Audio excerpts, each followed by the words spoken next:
அனைவருக்கும் வணக்கம். இந்த வீடியோவில் பணவியல் பொருளியல் இந்த லெசன் தான் நம்ம வந்து பார்க்க போகிறோம். இந்த லெசன் பார்த்தீங்கன்னா 12th நியூ புக் எக்கனாமிக்ஸில் வந்து இருக்குது. டோட்டலாக புக்கு இன்சைடு கொஷின் பார்த்தீங்கன்னா ஒரு 60 கொஷின் நம்ம வந்து பார்க்க போகிறோம். புக் பேக் கொஷின் பார்த்தீங்கன்னா ஒரு 20 கொஷின், டோட்டலாக ஒரு 80 கொஷின் நம்ம வந்து பார்க்க போகிறோம். 11th 12th எக்கனாமிக்ஸை பொறுத்த வரைக்கும் மொத்தமாக வந்து ஒரு 12 லெசன் படித்தா வந்து போதும். சிலபஸில் கவர் ஆகக்கூடிய லெசன்ஸ் வந்து அவ்வளோதான். இது பார்த்திங்கன்னா நம்ம அப்லோட் பண்ணக்கூடிய 8வது லெசன் தான் இந்த லெசன். நீங்கள் ப்ளேலிஸ்ட் வந்து கீழே டிஸ்கிரிப்ஷனில் வந்து கொடுக்குறேன். முதல் 7 வீடியோஸ் நீங்கள் பார்க்கலாம் அப்படின்னா நீங்கள் டிஸ்கிரிப்ஷனில் ப்ளேலிஸ்ட் கொடுக்குறேன், நீங்கள் வந்து பார்த்துக்கலாம். இன்னும் ஒரு 4 லெசன் வந்து வீடியோ அப்லோடு பண்ணால் 11th 12th எக்கனாமிக்ஸ் வந்து கம்ப்ளீட்டட் வந்து ஆயிரும். ஸோ ஆல்ரெடி பொலிட்டிக்கல் சயின்ஸ் வந்து 11th 12th வந்து முடிச்சிட்டோம். அதுக்கான ப்ளேலிஸ்ட்டும் வந்து இருக்குது, கீழே டிஸ்கிரிப்ஷனில் வந்து கொடுக்குறேன், நீங்கள் வந்து பார்த்துக்கலாம். ஸோ வீடியோக்குள்ளே வந்து போகலாம். கொஷின், பணவீக்கம் சட்டப்பூர்வமற்ற வரி விதிப்பு என்று கூறியவர். ஆன்சர் வந்து மில்டன் ஃப்ரீட்மேன். பணவீக்கம் சட்டப்பூர்வமற்ற வரி விதிப்பு என்று கூறியவர் வந்து மில்டன் ஃப்ரீட்மேன். பண்டங்கள் மற்றும் பணிகளை வாங்குவதற்கும் கடன்களை திரும்ப செலுத்துவதற்கும் பொதுவாக ஏற்றுக்கொள்ளப்படும் ஒரு இடையீட்டு கருவியே டேஸ் ஆகும். ஆன்சர் வந்து பணம். பண்டங்கள் மற்றும் பணிகளை வாங்குவதற்கும் கடன்களை திரும்ப செலுத்துவதற்கும் பொதுவாக ஏற்றுக்கொள்ளப்படும் ஒரு இடையீட்டு கருவியே பணமாகும்.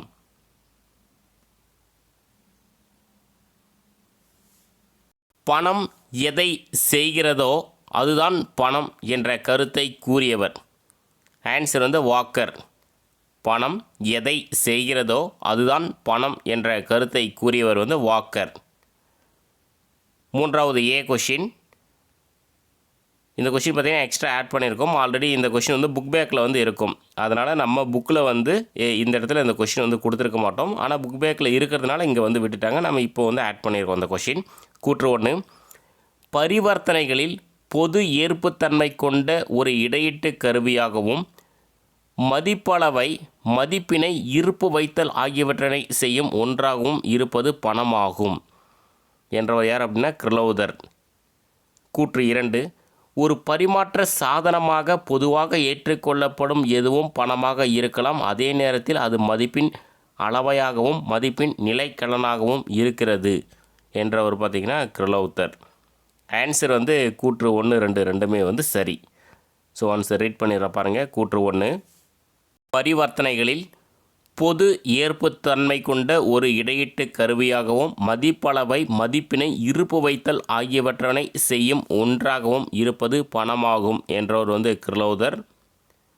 கூற்று 2, ஒரு பரிமாற்ற சாதனமாக பொதுவாக ஏற்றுக்கொள்ளப்படும் எதுவும் பணமாக இருக்கலாம், அதே நேரத்தில் அது மதிப்பின் அளவையாகவும் மதிப்பின் நிலைக்கலனாகவும் இருக்கிறது என்றவர் வந்து கிர்லோதர். ஸோ ஆன்சர் வந்து கூற்று 1, 2 வந்து சரி. ஸோ நெக்ஸ்ட் 4வது கொஷின். கூற்று 1, பண்டமாற்று முறையின் வரலாறு 6000 BCயில் துவங்குகிறது. கூற்று 2, பொருள்களுக்கு பொருள் மாற்றிக்கொள்ளும் முறையே பண்டமாற்று முறை எனப்படும். ஆன்சர் பார்த்திங்கன்னா கூற்று 1, 2 சரி. பண்டமாற்று முறையின் வரலாறு 6000 BCயில் துவங்குகிறது. பொருள்களுக்கு பொருள் மாற்றிக்கொள்ளும் முறையே பண்டமாற்று முறை எனப்படும். பண்டமாற்று முறையில் பயன்படுத்தப்பட்ட பொருட்கள்னு பார்த்திங்கன்னா விலங்குகளின் தோல், ரோமம், உப்பு, அரிசி, கோதுமை, இந்த மாதிரி இன்னும் நிறைய பொருட்கள் வந்து இருக்குது. 5வது கொஷின். எந்த பழங்குடியினரால் பண்டமாற்று முறை பயன்படுத்தப்பட்டது? எந்த பழங்குடியினரால் அப்படின்னா மெசபடோமியா பழங்குடியினர்.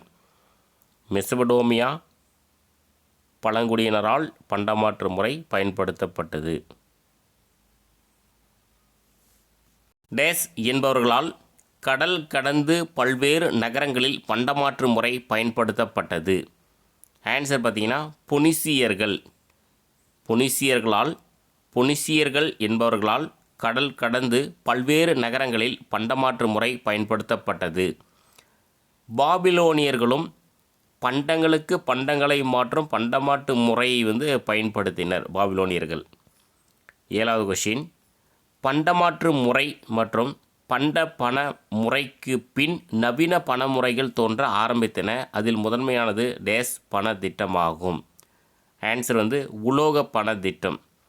பண்டமாற்று முறை மற்றும் பண்ட பணம் முறைக்கு பின் நவீன பண முறைகள் தோன்ற ஆரம்பித்தன. அதில் முதன்மையானது உலோக பண திட்டமாகும். கூற்று 1. உலோக திட்டத்தில் தங்கம், வெள்ளி போன்ற ஏதாவது ஒரு உலோகம் பணத்தின் திட்ட மதிப்பினை நிர்ணயிக்க பயன்படுத்தப்பட்டது. கூற்று 2. நாணயங்களில் முக மதிப்பு மற்றும் உள்ளடக்க மதிப்பு ஆகிய இரண்டும் சமமாக இருந்தன. முக மதிப்பு அப்படின்னா 5 ரூபாய் நாணயம் அப்படின்னா 5 ரூபாய் நாணயத்துக்கான உள்ளடக்க மதிப்பும் வந்து அந்த 5 ரூபாய் வேல்யூ வந்து இருக்கும். ஸோ ஆன்சர் பார்த்திங்கன்னா இரண்டும் சரி. கூற்று 1, 2 சரி. உலோக திட்டத்தில் தங்கம், வெள்ளி போன்ற ஏதாவது ஒரு உலோகம் பணத்தின் திட்ட மதிப்பினை நிர்ணயிக்க பயன்படுத்தப்பட்டது. நாணயங்களில் முக மதிப்பு மற்றும் உள்ளடக்க மதிப்பு ஆகிய இரண்டும் சமமாக இருந்தன. கீழ்கண்டவற்றில் சரியானதை தேர்ந்தெடுக்கவும். மொத்தமாக ஒரு 3 பாயிண்ட்ஸ் இருக்கு பாருங்கள். அதாவது பொன் திட்டம், வெள்ளி திட்டம், காகித பண திட்டம். ஆன்சர் பார்த்திங்கன்னா அனைத்தும் சரி. ஆப்ஷன் ஏ பாருங்கள். ஒரு பணத்தின் அலகு ஒரு குறிப்பிட்ட எடையிலான பொன் அளவினால் வரையறுக்கப்படுவது பொன் திட்டம். ஒரு பணத்தின் அலகு ஒரு குறிப்பிட்ட எடையிலான பொன் அளவினால் வரையறுக்கப்படுவது வந்து பொன் திட்டம். ஒரு பணத்தின் அலகு குறிப்பிட்ட அளவிலான வெள்ளி உலோகத்தின் மதிப்பிற்கு ஈடானதாக இருப்பது வெள்ளி திட்டம். ஒரு பணத்தின் அலகு குறிப்பிட்ட அளவிலான வெள்ளி உலோகத்தின் மதிப்பிற்கு ஈடானதாக இருப்பது வந்து வெள்ளி திட்டம். ஒரு நாட்டின் கருவூலமோ மைய வங்கியோ அல்லது இரண்டுமோ வரையறையற்ற சட்டமுறை பணம் தான் வந்து காகித பண திட்டம். ஒரு நாட்டின் கருவூலமோ மைய வங்கியோ அல்லது இரண்டுமோ வரையறையற்ற சட்டமுறை பணம் தான் வந்து காகித பண திட்டம். ஸோ நெக்ஸ்ட்டு 10வது கொஷின். எந்த முறையில் பணத்திற்கு ஈடான மதிப்பினை உலோகமாக மாற்ற முடியாது? ஆன்சர் வந்து காகித பண திட்டம். எந்த முறையில் பணத்திற்கு ஈடான மதிப்பினை உலோகமாக மாற்ற முடியாது? காகித பண திட்டம். காகித பணத்தை எவ்வாறெல்லாம் அழைக்கலாம்? நிர்வகிக்கப்படும் காகித பண திட்டம், கட்டளை பண திட்டம். ஆன்சர் வந்து இரண்டும் சரி. காகித பணத்தை எவ்வாறெல்லாம் அழைக்கலாம்? நிர்வகிக்கப்படும் காகித பண திட்டம், கட்டளை பண திட்டம். 12வது கொஷின். நெகிழி பணத்தின் பல்வேறு வடிவங்கள். ரொக்க அட்டை, கடன் அட்டை, பற்று அட்டை, முன்கூட்டியே பணம் செலுத்தப்பட்ட அட்டை, வணிக நிறுவன அட்டை, அந்நிய செலாவணி அட்டை, சூட்டிகை அட்டை. ஆன்சர் வந்து அனைத்தும் சரி. நெகிழி பணத்தின் பல்வேறு வடிவங்கள். ரொக்க அட்டை, கடன் அட்டை, பற்று அட்டை, முன்கூட்டியே பணம் செலுத்தப்பட்ட அட்டை, வணிக நிறுவன அட்டை, அந்நிய செலாவணி அட்டை, சூட்டிகை அட்டை.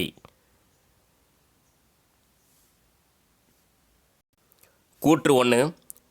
நிதி போல்களின் வரிசையில் மிக முக்கியத்துவம் வாய்ந்த ஒரு தோற்றம் நெகிழி பணமாகும்.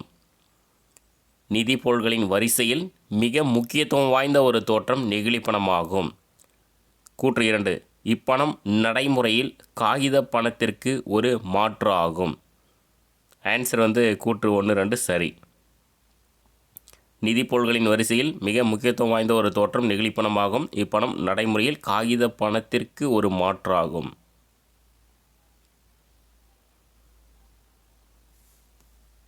ரொக்க பணத்தை கையில் கொண்டு வருவதை தவிர்ப்பதுதான் டேஸ் பணத்தின் நோக்கம். ஆன்சர் வந்து நெகிழி பணம்.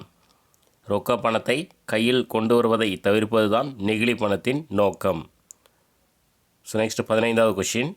மைய வங்கி சாராமல் பணப்பெருக்கத்தை சீர் செய்தல் மற்றும் நிதி மாற்றத்தை சரிபார்த்தல் போன்ற சுதந்திரம் கொண்ட டிஜிட்டல் நாணயங்கள் எவ்வாறு அழைக்கப்படுகிறது?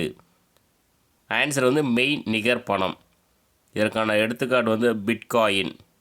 மைய வங்கி சாராமல் பணப்பெருக்கத்தை சீர் செய்தல் மற்றும் நிதி மாற்றத்தை சரிபார்த்தல் போன்ற சுதந்திரம் கொண்ட டிஜிட்டல் நாணயங்கள் எவ்வாறு அழைக்கப்படுகிறது? மெய் நிகர் பணம். பணத்தின் 4 முக்கிய நிலைகள். முதல் நிலை பணிகள், இரண்டாம் நிலை பணிகள், துணை பணிகள், இதர பணிகள். ஆன்சர் வந்து ஆப்ஷன் டி அனைத்தும் சரி. பணத்தின் 4 முக்கிய நிலைகள் வந்து முதல் நிலை பணிகள், இரண்டாம் நிலை பணிகள், துணை பணிகள், இதர பணிகள். பணத்தின் முதன்மை பணிகளில் அடங்குபவை. பணத்தின் முதன்மை பணிகளில் அடங்குபவை வந்து இடையீட்டு கருவி, மதிப்பு நிலைக்கலன், மதிப்பளவை, வருங்கால செலுத்துதல்களுக்கு அடிப்படை. ஆன்சர் வந்து அனைத்தும் சரி. பணத்தின் முதன்மை பணிகளில் அடங்குபவை இடையீட்டு கருவி, மதிப்பு நிலைக்கலன், மதிப்பளவை, வருங்கால செலுத்துதல்களுக்கு அடிப்படை. 18வது கொஷின். பணத்தினை பற்றி கீழ்கண்டவற்றில் சரியானதை தேர்ந்தெடு. மொத்தமாக ஒரு 6 பாயிண்ட்ஸ் இருக்குது பாருங்கள். ஆன்சர் வந்து அனைத்தும் சரி. இது பரிவர்த்தனை கருவியாகும் மற்றும் கடனுக்கான அடிப்படையாகும். பொதுமைப்படுத்தப்பட்ட வாங்கு திறனை குறிக்கிறது. பொதுமைப்படுத்தப்பட்ட வாங்கு திறனை குறிக்கிறது. மிக சிறந்த மதிப்பின் நிலைக்கலனாக செயல்படுகிறது. நாட்டு வருமானம் பங்கீட்டுக்கு உதவுகிறது. மூலதனத்தின் உற்பத்தி திறனை உயர்த்துகிறது. மூலதனத்திற்கு நீர்மைத்தன்மையை தருகிறது. பணத்தினை பற்றி கீழ்கண்டவற்றில் சரியானதை தேர்ந்தெடு. மொத்தமாக 6 பாயிண்ட்ஸ் இருக்குது. ஒன்ஸ் ரீட் பண்ணுற பார்த்துக்கோங்க. இது பரிவர்த்தனை கருவியாகும் மற்றும் கடனுக்கான அடிப்படையாகும். பொதுமைப்படுத்தப்பட்ட வாங்கு திறனை குறிக்கிறது. மிக சிறந்த மதிப்பின் நிலைக்கலனாக செயல்படுகிறது. நாட்டு வருமான பங்கீட்டுக்கு உதவுகிறது. மூலதனத்தின் உற்பத்தி திறனை உயர்த்துகிறது. மூலதனத்திற்கு நீர்மைத்தன்மையை தருகிறது. ஆன்சர் வந்து அனைத்தும் சரி. ஸோ நெக்ஸ்ட்டு 19வது கொஷின். 1. ஒரு பொருளாதாரத்தில் உள்ள மொத்த பண அளவே பண அளிப்பு ஆகும். கூற்று 2. பணம் ஒரு நீர்மைத்தன்மை கொண்ட மூலதனமாகும். ஆன்சர் வந்து ஆப்ஷன் சி. கூற்று 1, 2 சரி. ஒரு பொருளாதாரத்தில் உள்ள மொத்த பண அளவே பண அளிப்பு ஆகும். பணம் ஒரு நீர்மைத்தன்மை கொண்ட மூலதனமாகும். 20வது கொஷின். இந்தியாவில் உள்ள காகித பணங்கள் எந்த வங்கியால் வெளியிடப்படுகிறது? ஆன்சர் வந்து ரிசர்வ் பேங்க் ஆஃப் இந்தியா. இந்தியாவில் உள்ள காகித பணங்கள் எந்த வங்கியால் வெளியிடப்படுகிறது? Reserve Bank of India. நாணயங்களை வெளியிடும் அதிகாரம் பெற்றது எது அப்படின்னா மத்திய அரசின் நிதித்துறை. ஆன்சர் வந்து ஆப்ஷன் பி. நாணயங்களை வெளியிடும் அதிகாரம் பெற்றது பார்த்திங்கன்னா மத்திய அரசின் நிதித்துறை. ஸோ நெக்ஸ்ட்டு 22வது கொஷின். இந்திய ரிசர்வ் வங்கியின் பண அளிப்பில் 4 வகையான அளவீடுகள். ஸோ பாருங்கள் M1 என்பது பார்த்திங்கன்னா காகித பணம், நாணயங்கள் மற்றும் கேட்பு வைப்புகள். M1 என்பது காகித பணம், நாணயங்கள் மற்றும் கேட்பு வைப்புகள். M2 என்பது பார்த்திங்கன்னா M1 ப்ளஸ் அஞ்சலக சேமிப்பு, வங்கியின் சேமிப்பு, வைப்புகள். இதுதான் வந்து M2 அப்படின்னா M1 ப்ளஸ் அஞ்சலக சேமிப்பு, வங்கியின் சேமிப்பு, வைப்புகள். M3 அப்படின்னா M2 ப்ளஸ் அனைத்து வணிக வங்கிகள் மற்றும் கூட்டுறவு வங்கிகளில் உள்ள கால வைப்புகள். அதுதான் M3. M3னா M2 ப்ளஸ் அனைத்து வணிக வங்கிகள் மற்றும் கூட்டுறவு வங்கிகளில் உள்ள கால வைப்புகள். M4 அப்படின்னா M3 ப்ளஸ் அஞ்சகத்தில் உள்ள அனைத்து வைப்புகள். M4னா M3 ப்ளஸ் அஞ்சலகத்தில் உள்ள அனைத்து வைப்புகள். ஆன்சர் பார்த்திங்கன்னா அனைத்தும் சரி. அதாவது ரிசர்வ் வங்கியின் பண அளிப்புகளில் 4 வகையான அளவீடுகள். அதாவது M1, M2, M3, M4. 23வது கொஷின். கூற்று 1. குறுகிய பணம் என்று அழைக்கப்படுவது M1, M2. குறுகிய பணம் என அழைக்கப்படுவது பார்த்திங்கன்னா M1, M2. கூற்று 2. பரந்தநிலை பணம் என்று அழைக்கப்படுவது வந்து M3, M4. பரந்தநிலை பணம் என்று அழைக்கப்படுவது வந்து M3, M4. ஆன்சர் வந்து ஆப்ஷன் சி. கூற்று 1, 2 சரி. ஸோ நெக்ஸ்ட் 24வது கொஷின். இந்திய நாணயத்தின் முத்திரை எந்த ஆண்டு நடைமுறைக்கு வந்தது? ஆன்சர் வந்து ஜூலை 15, 2010. ஸோ இந்திய நாணயத்தின் முத்திரையை வந்து உருவாக்கியவர் பார்த்திங்கன்னா ஆர் உதயகுமார். விழுப்புரம் மாவட்டத்தை சேர்ந்தவர். மும்பையில் வந்து முதுகலை பட்டம் பெற்றவர். ஸோ இந்திய நாணயத்தின் முத்திரை எந்த ஆண்டு நடைமுறைக்கு வந்தது? ஜூலை 15, 2010. 25வது கொஷின். தனி பண குறியீடு கொண்ட எத்தனையாவது நாடாக இந்தியா விளங்குகிறது? எத்தனையாவது நாடாக அப்படின்னா 5வது நாடாக விளங்குகிறது. அந்த முதல் 4 நாடுகள் வந்து அமெரிக்கா, பிரிட்டன், ஜப்பான், ஐரோப்பா. அதற்கு அடுத்ததாக வந்து இந்தியா வந்து தனி பண குறியீடு கொண்ட 5வது நாடாக விளங்குகிறது. பண அளிப்பினை தீர்மானிக்கும் காரணிகள் பாருங்கள். மொத்தம் ஒரு 4 இருக்குது. ஆன்சர் வந்து அனைத்தும் சரி. ரொக்க வைப்பு விகிதம், அது வந்து ஆங்கிலத்தில் வந்து சிடிஆர். சிடிஆர்னா கேஷ் டெபாசிட் ரேஷியோ. ரொக்க இருப்பு வைப்பு விகிதம் ஆர்டிஆர், அது ரிசர்வ் டெபாசிட் ரேஷியோ. ரொக்க இருப்பு விகிதம் சிஆர்ஆர், அதாவது கேஷ் ரிசர்வ் ரேஷியோ. சட்டப்பூர்வ நீர்மை விகிதம், இது பார்த்திங்கன்னா ஸ்டேட்டுட்டோரி லிக்யூட் ரேஷியோ. ஸோ ஆன்சர் பார்த்திங்கன்னா அனைத்தும் சரி. பண அளிப்பினை தீர்மானிக்கும் காரணிகள் வந்து ரொக்க வைப்பு விகிதம், ரொக்க இருப்பு வைப்பு விகிதம், ரொக்க இருப்பு விகிதம், சட்டப்பூர்வ நீர்மை விகிதம். ஸோ நெக்ஸ்ட் 27வது கொஸ்டின். கீழ்கண்டவற்றில் சரியானதை தேர்ந்தெடுக்கவும். ஸோ பாருங்கள், ரொக்க வைப்பு விகிதம் அப்படின்னா பொதுமக்கள் கையில் வைத்திருக்கும் பணம் வங்கி வைப்புகளில் உள்ள பண விகிதம் தான் வந்து ரொக்க வைப்பு விகிதம். இது பொதுமக்கள் கையில் வைத்திருக்கும் பணம் வங்கி வைப்புகளில் உள்ள பண விகிதம் தான் வந்து ரொக்க வைப்பு விகிதம். ரொக்க இருப்பு வைப்பு விகிதம் பாருங்கள், வங்கி தனது பாதுகாப்பு பெட்டகத்தில் வைத்திருக்கும் இருப்பு மற்றும் மைய வங்கியில் வைத்திருக்கும் ரொக்க வைப்பு மொத்த வைப்புகள் என்ற விகிதம் தான் வந்து ரொக்க இருப்பு வைப்பு விகிதம். அதாவது வங்கி தனது பாதுகாப்பு பெட்டகத்தில் வைத்திருக்கும் இருப்பு மற்றும் மைய வங்கியில் வைத்திருக்கும் ரொக்க வைப்பு மொத்த வைப்புகள் என்ற விகிதம் தான் வந்து ரொக்க இருப்பு வைப்பு விகிதம். ஸோ அடுத்த ஆப்ஷன் இது வந்து சி, இங்கே 2A வந்துருச்சு. ரொக்க இருப்பு விகிதம் பாருங்கள், வங்கியில் வைப்புகளில் குறைந்தபட்சமாக மைய வங்கியில் வைக்க வேண்டிய அளவு வங்கிகளில் செலுத்தப்பட்ட மொத்த வைப்புகள் என்ற விகிதம் தான் வந்து ரொக்க இருப்பு விகிதம். வங்கியில் வைப்புகளில் குறைந்தபட்சமாக மைய வங்கியில் வைக்க வேண்டிய அளவு வங்கிகளில் செலுத்தப்பட்ட மொத்த வைப்புகள் என்ற விகிதம் தான் வந்து ரொக்க இருப்பு விகிதம். ஸோ அடுத்து பாருங்கள், சட்டப்பூர்வ நீர்மை விகிதம். வணிக வங்கிகள் வைத்திருக்கும் நீர்மை தன்மையிலான சொத்துக்கள் வணிக வங்கிகளில் இருக்கும் மொத்த கேட்பு மற்றும் கால வைப்புகள் என்ற விகிதம் தான் வந்து சட்டப்பூர்வ நீர்மை விகிதம். வணிக வங்கிகள் வைத்திருக்கும் நீர்மை தன்மையிலான சொத்துக்கள் வணிக வங்கிகளில் இருக்கும் மொத்த கேட்பு மற்றும் கால வைப்புகள் என்ற விகிதம் தான் சட்டப்பூர்வ நீர்மை விகிதம். ஆன்சர் வந்து அனைத்தும் சரி. ஸோ நெக்ஸ்ட் 28வது கொஸ்டின். பண அளவு கோட்பாடு மற்றும் கேம்பிரிட்ஜ் ரொக்க இருப்பு அணுகுமுறை கோட்பாடுகளை கொண்டு வந்தவர் யார் அப்படின்னா இர்விங் பிஷர்.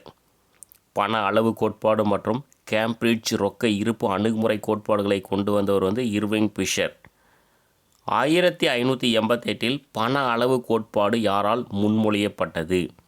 யாரால் அப்படின்னா டாவன் ஷெட்டி. ஆன்சர் வந்து ஆப்ஷன் ஏ. 1588 பண அளவு கோட்பாடு யாரால் முன்மொழியப்பட்டது? டாவன் ஷெட்டி. பணத்தின் வாங்கும் சக்தி என்ற நூலை எழுதிய பொருளாதார அறிஞர் யார் அப்படின்னா இர்விங் பிஷர். இது வந்து 1911 எழுதப்பட்ட நூல். பணத்தின் வாங்கும் சக்தி என்ற நூலை எழுதிய பொருளாதார அறிஞர் வந்து இர்விங் பிஷர்.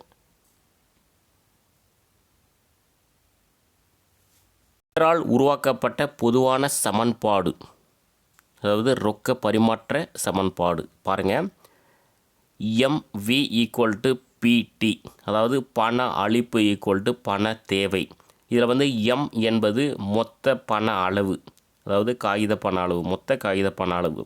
V என்பது பணத்தின் சுழற்சி வேகம். P என்பது பொது விலை மட்டம். T என்பது பார்த்திங்கன்னா வணிகத்தின் அளவு. ஆன்சர் வந்து அனைத்தும் சரி. இப்போ பிஷரால் உருவாக்கப்பட்ட பொதுவான சமன்பாடு அப்படின்னு கேட்டாங்கன்னா MV = PT, அதாவது பண அளிப்பு = பண தேவை. ஸோ நெக்ஸ்ட்டு 32வது கொஷின். கேம்பிரிட்ஜ் அணுகுமுறை கீழ்வரும் சமன்பாடுகள், அதாவது ரொக்க இருப்பு அணுகுமுறை. ஆன்சர் பார்த்திங்கன்னா இரண்டும் சரி. மார்ஷலின் சமன்பாடு, கீன்ஸின் சமன்பாடு.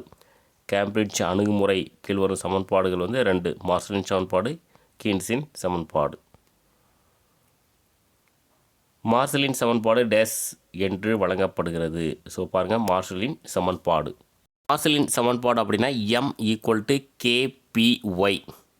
ஸோ அதற்கான M அப்படின்னா பணத்தின் அளவு, Y அப்படின்னா சமுதாயத்தின் மொத்த உண்மை வருமானம் Y, P அப்படின்னா பொது விலை மட்டம், K அப்படின்னா மக்கள் தங்கள் கையில் ரொக்கமாக வைத்திருக்க விரும்பும் சமுதாயத்தின் மொத்த உண்மை வருமானத்தின் ஒரு பகுதி. ஸோ ஆன்சர் வந்து அனைத்தும் சரி. இப்போ மார்ஷலின் சமன்பாடு அப்படின்னா M = KPY. ஸோ எம்னா என்ன, ஒய்பிகே அப்படின்னா என்ன அப்படின்றது கொடுத்துருக்காங்க, பார்த்துக்கோங்க. ஸோ நெக்ஸ்ட்டு வந்து கீன்ஸின் சமன்பாடு. கீன்ஸின் சமன்பாடுனா என் ஈக்குவல் டு பிகே. இப்போ என் அப்படின்னா மொத்த பண அளிப்பு, பின்னா நுகர்ச்சி பொருட்களின் விலை மட்டம், கே அப்படின்னா மக்கள் தங்கள் கையில் வைத்திருக்க விரும்பும் வருமானத்தின் ஒரு பகுதி. ஸோ ஆன்சர் வந்து அனைத்தும் சரி. ஸோ நெக்ஸ்ட்டு 35வது கொஷின். மக்களின் ரொக்க விருப்பத்தினை பணவியல் அமைப்புகள் மாற்ற இயலாது. எனவே பணத்தின் அளவை நெறிப்படுத்துவதன் மூலம் விலைவாசியை கட்டுப்படுத்தலாம், பணத்தின் மதிப்பினை நிலைப்படுத்தலாம் என்று கூறியவர் யார் அப்படின்னா கீன்ஸ். மக்களின் ரொக்க விருப்பத்தினை பணவியல் அமைப்புகள் மாற்ற இயலாது. எனவே பணத்தின் அளவை நெறிப்படுத்துவதன் மூலம் விலைவாசியை கட்டுப்படுத்தலாம், பணத்தின் மதிப்பினை நிலைப்படுத்தலாம் என்று கூறியவர் வந்து கீன்ஸ். ஸோ நெக்ஸ்ட்டு 36வது கொஷின். டேஸ் என்பது தொடர்ச்சியாக மற்றும் குறிப்பிடும்படியான பொது விலை மட்ட அதிகரிப்பு ஆகும். ஆன்சர் வந்து பணவீக்கம். பணவீக்கம் என்பது தொடர்ச்சியாக மற்றும் குறிப்பிடும்படியான பொது விலை மட்ட அதிகரிப்பு ஆகும். 37. குறைந்த அளவு பண்டங்களை அதிக அளவு பணம் துரத்தும் நிலை என்றவர் யார் அப்படின்னா கோல்பர்ன். குறைந்த அளவு பண்டங்களை அதிக அளவு பணம் துரத்தும் நிலை, இந்த கூற்றை கூறியவர் பார்த்திங்கன்னா கோல்பர்ன். 38வது கொஷின். வாங்கும் சக்திக்கான அளவின் அசாதாரண குறைவு நிலையாகும் என்றவர் யார் அப்படின்னா கிரிகெரி. ஆன்சர் வந்து ஆப்ஷன் பி, வாங்கும் சக்திக்கான அளவின் அசாதாரண குறைவு நிலையாகும் என்றவர் வந்து கிரிகெரி. 39வது கொஷின். பணவீக்கத்தை வேகத்தின் அடிப்படையில் 4ஆக பிரிக்கலாம், அவை. அந்த 4 வகை பாருங்கள். தவழும் பணவீக்கம், நடக்கும் பணவீக்கம், ஓடும் பணவீக்கம், தாவும் பணவீக்கம் அல்லது உயர் பணவீக்கம். ஆன்சர் வந்து ஆப்ஷன் இ, அனைத்தும் சரி. பணவீக்கத்தை வேகத்தின் அடிப்படையில் 4ஆக பிரிக்கலாம், அவை. தவழும் பணவீக்கம், நடக்கும் பணவீக்கம், ஓடும் பணவீக்கம், தாவும் பணவீக்கம் அல்லது உயர் பணவீக்கம். ஸோ நெக்ஸ்ட் 40வது கொஷின். மிக குறைவான மற்றும் எளிமையான விகிதத்தின் பணவீக்க விகிதம் இருப்பது எது அப்படின்னா அது வந்து தவழும் பணவீக்கம் அல்லது மிதமான பணவீக்கம். மிக குறைவான மற்றும் எளிமையான விகிதத்தின் பணவீக்க விகிதம் இருப்பது வந்து தவழும் பணவீக்கம் அல்லது மிதமான பணவீக்கம். 41. பணவீக்கம் 3 முதல் 9 விகிதத்தில் இருந்தால் அதை டேஸ் என்கிறோம். அது என்ன பார்த்திங்கன்னா நடக்கும் பணவீக்கம் அல்லது நகரும் பணவீக்கம். பணவீக்கம் 3 முதல் 9 விகிதத்தில் இருந்தால் அதை நடக்கும் பணவீக்கம் அல்லது நகரும் பணவீக்கம் என்கிறோம்.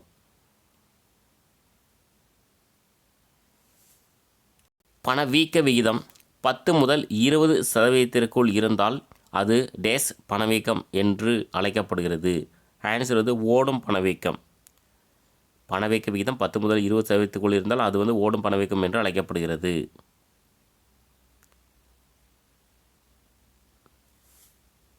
அதிகமான உயர் பணவீக்கம் இருக்கும் பொழுது ஒட்டுமொத்த பணவீக்க விகிதம் ஆண்டிற்கு 20 முதல் 100 வரை சதவீதமாக இருக்கும். இதனை டேஸ் பணவீக்கம் என்று கீன்ஸ் குறிப்பிடுகிறார். ஆன்சர் வந்து உண்மையான பணவீக்கம், அதாவது தாவும் பணவீக்கம் அல்லது உண்மையான பணவீக்கம்.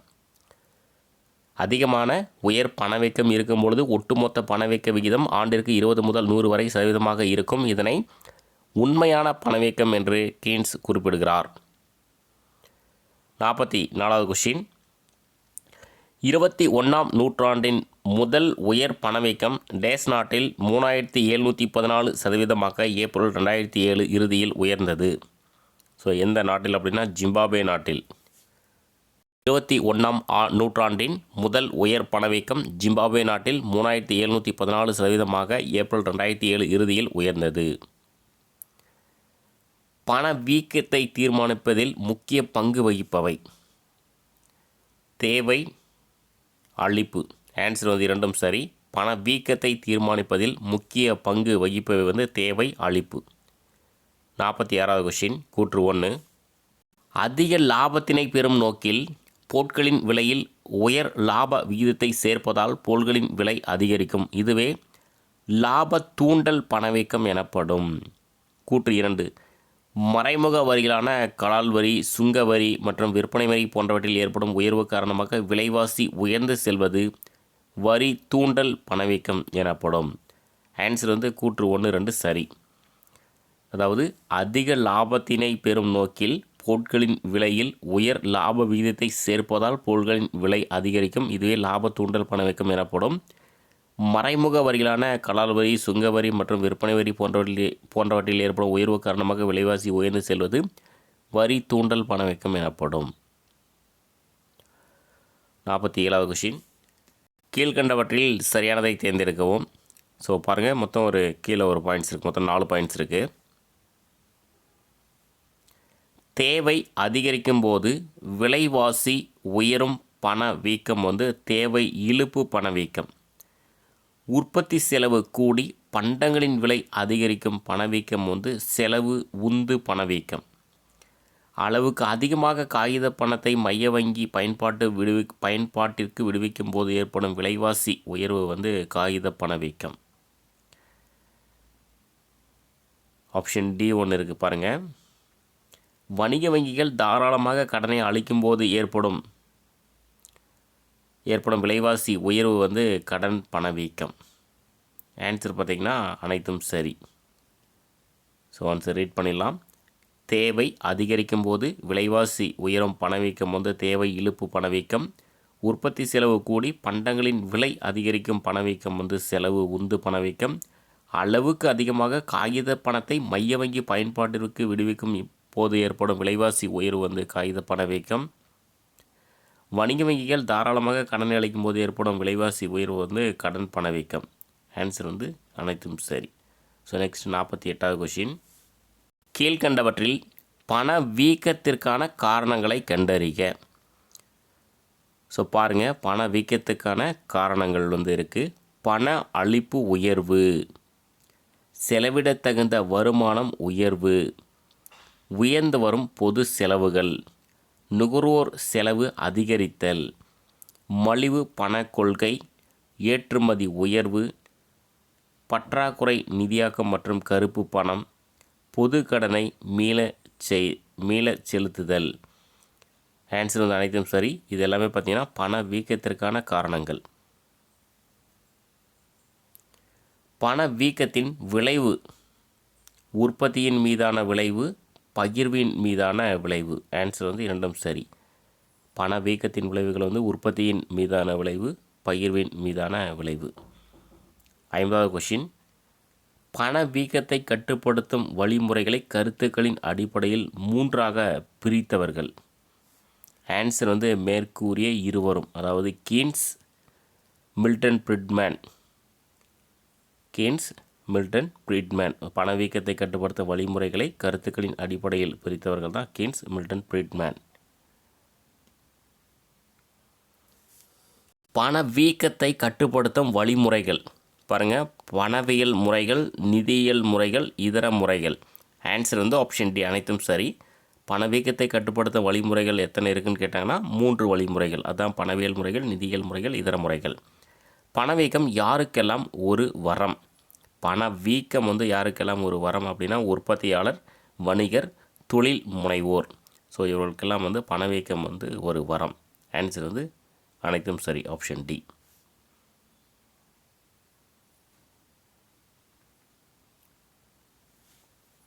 பணவீக்கத்தினால் அதிகமாக பாதிக்கப்படக்கூடியவர்கள். ஸோ பாருங்கள், நிலையான வருவாய் உடைய பிரிவினர், ஒரே மாதிரியான மாத சம்பளம் அல்லது கூலி பெறுபவர் அல்லது ஓய்வூதியம் பெறுபவர், வட்டி பெறுபவர், வாடகை பெறுபவர் ஆகியோர் மிகவும் பாதிக்கப்படுவர். ஆன்சர் பார்த்திங்கன்னா அனைத்தும் சரி. பணவீக்கத்தினால் அதிகமாக பாதிக்கப்படக்கூடியவர்கள் வந்து நிலையான வருவாய் உடைய பிரிவினர், ஒரே மாதிரியான மாத சம்பளம் அல்லது கூலி பெறுபவர் அல்லது ஓய்வூதியம் பெறுபவர், வட்டி பெறுபவர், வாடகை பெறுபவர் ஆகியோர் வந்து மிகவும் பாதிக்கப்படுவர். ஸோ நெக்ஸ்ட் 54வது கொஷின். வேலை வாய்ப்பின்மை ஏற்படுத்தாமலும் உற்பத்தி அளவுகள் குறையாமலும் பணவீக்கத்தை திருப்பும் செயல்முறை டேஸ் என்று அழைக்கிறோம். மீள் பணவீக்கம். வேலைவாய்ப்பின்மை ஏற்படுத்தாமலும் உற்பத்தி அளவுகள் குறையாமலும் பணவீக்கத்தை திருப்பும் செயல்முறை மீள் பணவீக்கம் என்று அழைக்கிறோம். பணவாட்டத்தின் முக்கிய இயல்புகள். விலைவாசி வந்து குறைதல், குறைந்த பண அளிப்பு, வேலைவாய்ப்பின்மை. ஆன்சர் வந்து அனைத்தும் சரி. பணவாட்டத்தின் முக்கிய இயல்புகள்: விலைவாசி குறைதல், குறைந்த பண அளிப்பு, வேலைவாய்ப்பின்மை. ஸோ நெக்ஸ்ட் 56வது கொஷின்.